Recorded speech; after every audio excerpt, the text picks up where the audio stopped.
If statement, এটার সাথে আপনারা অনেকেই হয়তো কম বেশি পরিচিত থাকবেন, বাট যারা একেবারেই পরিচিত না তাদের জন্য আমি বলছি যে ইফ স্টেটমেন্টটা হলো যদি আপনার এই ধরনের কেস হয় যে আপনার একটা রেজাল্ট আপনাকে পেতে হবে এবং এই রেজাল্টটা আপনি পাওয়ার পরে আপনার একটা অপারেশন কমপ্লিট করে একটা রেজাল্ট পাওয়ার পরে ওই রেজাল্টটা আপনার আরেকটা রেজাল্টের সাথে মেলাতে হবে। দুইটা রেজাল্ট মেলানোর পরে হয় এটা ট্রু হবে অথবা ফলস হবে। যদি ট্রু হয় তাহলে আপনি এক ধরনের স্টেটমেন্ট দিবেন, আর যদি ফলস হয় তাহলে আরেক ধরনের স্টেটমেন্ট দিবেন বা আরেক ধরনের অপারেশন আপনি করবেন। তো এটা আপনার কাছে ক্লিয়ার হবে যদি আমি আরো এখানে একটা উদাহরণ দেখাবো ইফ স্টেটমেন্টের, ওটা দেখালে আরো ক্লিয়ার হবে। এখানে দেখেন, এখানে কিছু স্টুডেন্টের মার্ক আছে বাম দিকে এবং এটার যে রেজাল্ট সেকশনটা আমি ফিল আপ করবো এইভাবে যে কে পাস করেছে এবং কে ফেল করেছে, পাস এবং ফেল এইভাবে। তো সেটা আমি একবারে করতে গেলে যেটা করবো, ইফ স্টেটমেন্ট ইউজ করলে এটা অনেক সোজা। আমি ইকুয়াল দিয়ে ইফ, এখানে ফাংশনটা দেখা যাচ্ছে, এটা আমি ট্যাব দিলাম, দেওয়ার পরে নিচে দেখেন যে তিনটা ভ্যালু আমাকে দিতে হবে। প্রথম ভ্যালুটা হলো যে আমি টেস্ট করব। তো আমি যেটা টেস্ট করব সেটা হলো আমি এই সেলের যে ভ্যালু সেটা গ্রেটার দেন অর ইকুয়াল 20 দিয়ে কমা।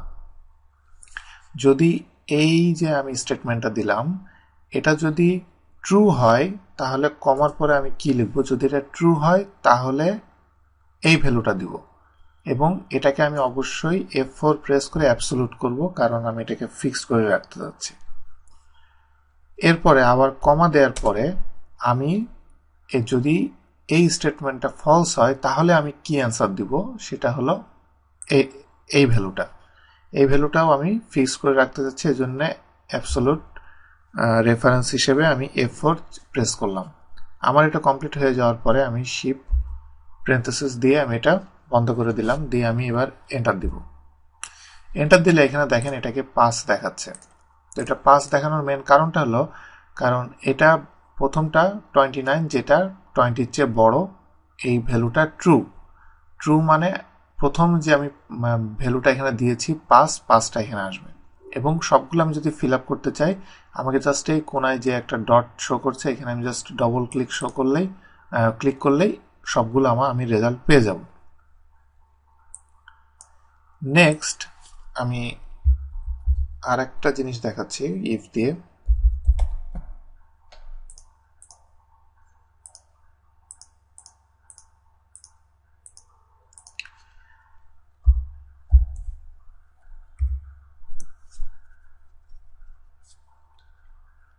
আমি একই স্টেটমেন্ট ইউজ করছি এখানে ওই ইফের ক্ষেত্রে।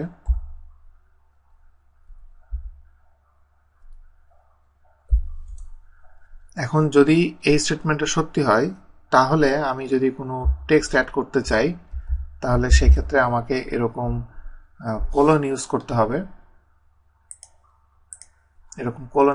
হবে, যদি এটা ট্রু হয় তাহলে সেক্ষেত্রে আমি দিব এক্সিলেন্ট,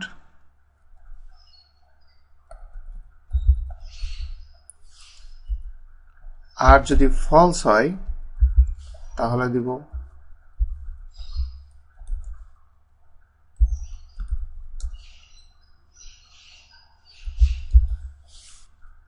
এটা। দেওয়ার পরে এবার আমি যদি এন্টার দিই তাহলে দেখেন যে এখানে আসছে হলো এক্সিলেন্ট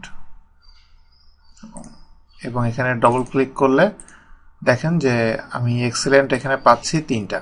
তার মানে আমি এখানে দেখছি যে পাস করেছে অ্যাকচুয়ালি 3 জন। তো এইভাবে আপনি ইফ স্টেটমেন্টগুলা এই ধরনের কমপ্লেক্স ক্যালকুলেশনের ক্ষেত্রে, যদি এটা খুব একটা কমপ্লেক্স না বাট অনেক কমপ্লেক্স ক্যালকুলেশনের ক্ষেত্রে ইফ স্টেটমেন্টটা আপনার কাজগুলোকে অনেক ইজি করে দিবে।